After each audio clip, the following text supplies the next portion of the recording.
Phone tapping వ్యవహారంపై CM Revanth Reddy చిట్చాట్లో కీలక వ్యాఖ్యలు చేశారు. ఎన్నికల కోడ్ ఉండటంతో ఫోన్ ట్యాపింగ్ పై సమీక్ష చేయలేదని చెప్పారు.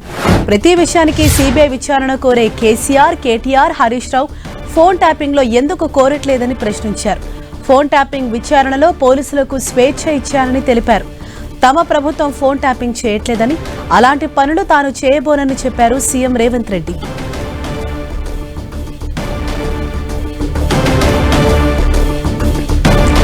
ఇదే విషయంపై మరింత సమాచారంతో మా ప్రతినిధి గోపీకృష్ణ మనకు అందుబాటులో ఉన్నారు. గోపి, ప్రధానంగా ఏదైతే తెలంగాణలో ఈ ఫోన్ ట్యాపింగ్ వ్యవహారం చాలా హాట్ టాపిక్ అవుతుందో దీనిపైన సీఎం రేవంత్ రెడ్డి అసలు ఏమన్నారు?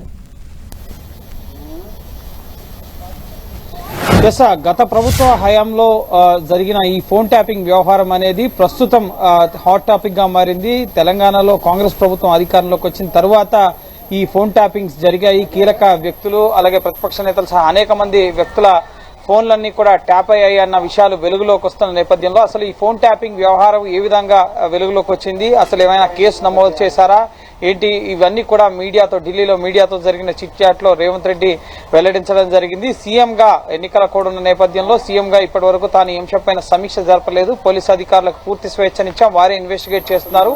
ఇన్వెస్టిగేషన్ అధికారులు కూడా ఎవరు చెప్పినా వినే పరిస్థితి లేదు. వాళ్ళు చాలా సీరియస్ గా ఈ కేసు ఇన్వెస్టిగేషన్ చేస్తున్నారు అని చెప్పడం జరిగింది. ప్రభుత్వం మారినప్పుడు టీఆర్ఎస్ ఓడిపోయి కాంగ్రెస్ గెలిచిన తర్వాత వివిధ శాఖల్లో అధికారులని రేవంత్ రెడ్డి బదిలీ చేయడం జరిగింది. వివిధ పోలీస్ శాఖలో వివిధ విభాగాల్లోని ఉన్నతాధికారులను బదిలీ చేశారు. ఆ విధంగా బదిలీ చేసినప్పుడు ఎస్ఐబి విభాగంలో కొత్తగా ఛార్జ్ తీసుకునే అధికారులు ఉన్నప్పుడు వారు ఆ ఆఫీసులో ఏమేమి వస్తువులు ఉన్నాయి వీటన్నిటికి సంబంధించిన పూర్తి డేటాను సేకరించినప్పుడు అందులో కొన్ని హార్డ్ డిస్క్లు, సిస్టమ్లు అలాగే కొంత ఎక్విప్మెంట్ మిస్ అయింది అన్న కంప్లైంట్ ని పంజాగుట్ట పోలీస్ స్టేషన్ లో మొదట నమోదు చేశారు. ఆ మిస్సింగ్ హార్డ్ డిస్క్స్, సిస్టమ్స్ కు సంబంధించిన కేసు ఇన్వెస్టిగేషన్ లో భాగంగా ఈ ఫోన్ ట్యాపింగ్ వ్యవహారం వెలుగులోకి వచ్చింది. కానీ ఏ పొలిటికల్ నేత కానీ లేక మరెవరు కానీ ఈ తమ ఫోన్స్ ట్యాప్ అయ్యాయని ఫిర్యాదు చేయడం కానీ ఆ కోణంలో ఈ కేసు వెలుగులోకి రాలేదు.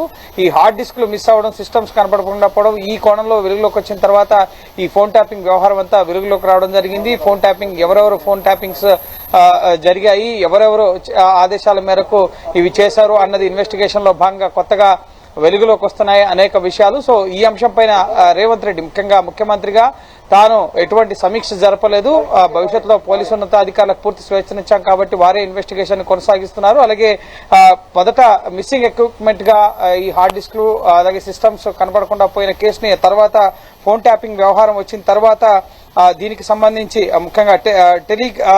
ముఖ్యంగా కమ్యూనికేషన్ వ్యవహారంలోని కొన్ని టెలిగ్రాఫ్ చట్టం ప్రకారం సెక్షన్లు జోడించి కేసు నమోదు చేయడం జరిగింది. ఈ కేసుకి ప్రస్తుతం ముఖ్యంగా ఇన్వెస్టిగేషన్ చేస్తున్నారు. అలాగే కనపడకుండా పోయిన హార్డ్ డిస్క్లు అలాగే డేటా ధ్వంసమైన డేటా బ్యాకప్ ఎక్కడ ఉంది అనేది అధికారులే తేల్చాలి. సో దాని పట్ల అధికారులు ఇన్వెస్టిగేషన్ చేస్తున్నారని కూడా చెప్పడం జరిగింది. అలాగే ప్రస్తుతం ఉన్న ఇప్పుడున్న తన ప్రభుత్వం తెలంగాణ ప్రభుత్వం ఎటువంటి ఫోన్ ట్యాపింగ్స్ చేయడం లేదు, అటువంటి వెధవ పనులు తాను చేయను. ముఖ్యంగా ఉగ్రవాదులు కానీ అలాగే సంఘ వ్యతిరేక శక్తులకు సంబంధించి వాళ్ళ ఫోన్లను ట్యాపింగ్స్ జరుగుతుండొచ్చు, ఆ సమాచారం కూడా మాకు ఉండదు అని చెప్పి రేవంత్ రెడ్డి చెప్పడం జరిగింది. అలాగే కీలకంగా ప్రతి అంశానికి ఇప్పుడు సిబిఐ ఎంక్వైరీ వేయండి అని అడుగుతున్న కేసీఆర్ కానీ కేటీఆర్, హరీష్ రావు ఈ ఫోన్ ట్యాపింగ్ వ్యవహారం ఇంత దుమారం రేపుకుంటే వాళ్ళు ఎందుకు సిబిఐ ఎంక్వైరీ వేయమని చెప్పి అడగడం లేదు అన్న అంశాన్ని కూడా రేవంత్ రెడ్డి మీడియాతో మాట్లాడడం జరిగింది. సో ముఖ్యంగా కొంత డేటా మిస్ అయింది. 1990s అలాగే 80s నుంచి ఉన్న డేటా ముఖ్యంగా నేర చరిత్రలకు సంబంధించి కానీ అలాగే అనేక మంది ఫోన్ రికార్డింగ్ సంబంధించిన డేటా మిస్ అయిందన్న అంశానికి సంబంధించి కూడా డేటా ఎక్కడ ఉంది ఏంటి అనేది ప్రస్తుతం జరుగుతున్న ఇన్వెస్టిగేషన్ లో భాగంగానే ఉన్నతాధికారులు వెలుగులోకి తీసుకురావాల్సి ఉంది. ప్రస్తుతం పూర్తి స్థాయి స్వేచ్ఛను పోలీసు అధికారులకు ఇచ్చాను, వారే ఈ ఫోన్ ట్యాపింగ్ వ్యవహారం పైన ఎంక్వైరీ చేసి అన్ని వివరాలను వెలుగులోకి తీసుకొస్తారని చెప్పి రేవంత్ రెడ్డి చెప్పడం జరిగింది. గోపి, ఆల్రెడీ ఈ ఫోన్ ట్యాపింగ్ వ్యవహారానికి సంబంధించి ఇన్వెస్టిగేషన్ లో చాలా కీలక విషయాలు బయటకు వస్తున్నాయి. అంటే గత ప్రభుత్వంలో ఉన్న కొంతమంది కీలక నేతల పేర్లు బయటకు వస్తున్నాయి, వాళ్ళు చెప్తేనే చేశామని చెప్పేసి కూడా స్టేట్మెంట్ ఆల్రెడీ ఇచ్చారు. అయితే ఇప్పుడు సీఎం రేవంత్ రెడ్డి అధికారులకు అంటే పోలీసులకు ఎటువంటి ఇన్స్ట్రక్షన్స్ జారీ చేశారు?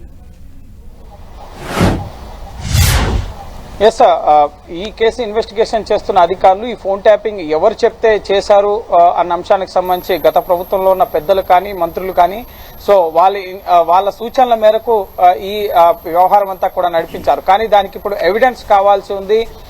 ఆధారాలు కావాల్సి ఉంది. ఓకల్ గా వాళ్ళు ముఖ్యంగా ఇన్వెస్టిగేషన్ లో భాగంగా వాళ్ళు వివిధ వ్యక్తుల పేర్లు చెప్పినప్పటికీ కూడా ఆధారాలు కావాల్సి ఉంది. అలాగే ఇప్పటికే డేటా అంతా కూడా ధ్వంసం అయిపోయింది కాబట్టి సో ఫర్దర్ గా ఈ కేసు ఇన్వెస్టిగేట్ చేస్తున్న ఉన్నతాధికారులే దీనిపైన చర్యలు తీసుకుంటారు. పూర్తి స్థాయి స్వేచ్ఛనిచ్చాం, ఎవరినైనా సరే ముఖ్యంగా మీరు ఎంక్వైరీ చేయొచ్చు. ఇటు ఎవరెవరు ఈ కేసులో ఇన్వాల్వ్ అయి ఉన్నారో ఫోన్ ట్యాపింగ్ కి సంబంధించి సో కొత్తగా వస్తున్న ఎంక్వైరీలో వస్తున్న విషయాలు కానీ వాటి ఆధారంగా పోలీసు అధికారులు ఎవరినైనా ప్రశ్నించేందుకు పూర్తి స్థాయి స్వేచ్ఛని పోలీసు అధికారులకు ఇచ్చామని చెప్పి రేవంత్ రెడ్డి చెప్పడం జరిగింది. సో ఖచ్చితంగా ఇప్పుడు ఎలక్షన్స్ ముగిసిన తర్వాత జూన్ 4న ఫలితాల తర్వాత చాలా కీలక పరిణామాలు తెలంగాణలో చోటు చేసుకునే అవకాశం ఉంది. ఈ ఫోన్ ట్యాపింగ్ వ్యవహారంలో బీఆర్ఎస్ పార్టీకి సంబంధించిన కీలక నేతలు వెలుగులోకి వచ్చే అవకాశం ఉంది. తెరపైకి ఫోన్ ట్యాపింగ్ వ్యవహారంలో ఇప్పుడున్న ఉన్నతాధికారులు ఎవరైతే ఇటు సస్పెన్షన్ కి గురయ్యి ప్రస్తుతం అరెస్ట్ అయిన వ్యక్తులు ఉన్నారు సో వారు ఇచ్చిన స్టేట్మెంట్స్ ఆధారంగా తదుపరి పొలిటికల్ గా ఈ కేసు ఒక కొత్త టర్న్ తీసుకోబోతుందని మనం చెప్పాల్సి ఉంటుంది. ఇప్పటి వరకు తన సమీక్ష జరపలేదు, కానీ నెక్స్ట్ ఈ ఫోన్ ట్యాపింగ్ వ్యవహారం పైన నేరుగా ముఖ్యమంత్రి ముఖ్యంగా హోమ్ డిపార్ట్మెంట్ ఆయన వద్దే ఉంది కాబట్టి సో ఖచ్చితంగా దీనిపైన రివ్యూ జరిపితే మాత్రం ముఖ్యంగా చాలా క్రిటికల్ డేటా కూడా మిస్ అయింది అన్న వాదన తెర మీదకి వస్తుంది. 1980s నుంచి ఎవరైతే సంఘ వ్యతిరేక శక్తులు కానీ మావోయిస్టులు కానీ ఇటువంటి వ్యక్తుల ఫోన్ ట్యాపింగ్స్ ముఖ్యంగా ఈ హార్డ్ డిస్క్లను పూర్తిగా ధ్వంసం చేయడం జరిగింది, సిస్టమ్స్ ని పూర్తిగా ధ్వంసం చేయడం జరిగింది. సో అందులో ఉన్న ఈ ఫోన్ ట్యాపింగ్ డేటానే కాకుండా ఇంకా అంతకుముందు సేకరించిన కొన్ని దశాబ్దాలుగా సేకరించిన డేటా కూడా ధ్వంసం అయిందని చెప్పి తెలుస్తుంది. కాబట్టి సో వీటన్నిటిపైన కూడా సీఎం సమగ్ర రివ్యూ నిర్వహించే అవకాశం ఉంది. ప్రస్తుతం ఎన్నికల కోడ్ ఉంది కాబట్టి పొలిటికల్ గాను ఈ కేసు పైన ఒకవేళ ఇప్పుడు ముఖ్యంగా సీఎం దృష్టి సారిస్తే గనక రాజకీయ కోణం రాజకీయ రంగు దీనికి పులుపుకుంటుంది కాబట్టి ఈ అంశంపై నేను ఇప్పుడు దృష్టి సారించలేదు. సో ఖచ్చితంగా భవిష్యత్తులో ఖచ్చితంగా దీనిపైన సీఎం రివ్యూ జరిపే అవకాశం ఉంది. పోలీసు అధికారుల సమగ్ర నివేదికను తెప్పించుకునే అవకాశం ఉంది. అలాగే పోలీసు అధికారులకు పూర్తి స్వేచ్ఛనిచ్చామంటున్నారు కాబట్టి సో వాళ్ళు కూడా ఈ కేసు దర్యాప్తు పురోగతిలో అనేక బీజేపీ నుంచి అలాగే ఇటు బీఆర్ఎస్ కి సంబంధించిన నేతల పేర్లు కూడా వెలుగులోకి వస్తున్నాయి. బీజేపీని ముఖ్యంగా ట్రాప్ చేయడానికి అలాగే బీజేపీని అదుపులో పెట్టుకోవడానికి బీఆర్ఎస్ చేసిన ఎత్తుగడలు ఇవన్నీ కూడా వెలుగులోకి వస్తున్నాయి కాబట్టి సో ఖచ్చితంగా నెక్స్ట్ సీఎం ఇందులో ఇన్వాల్వ్ అయిన తర్వాత దీనిపైన దృష్టి పెట్టిన తర్వాత ఈ కేసు మరింత దూకుడుగా ముఖ్యంగా ఇన్వెస్టిగేట్ చేసే అవకాశం కనిపిస్తోంది. Right, thank you Gopi.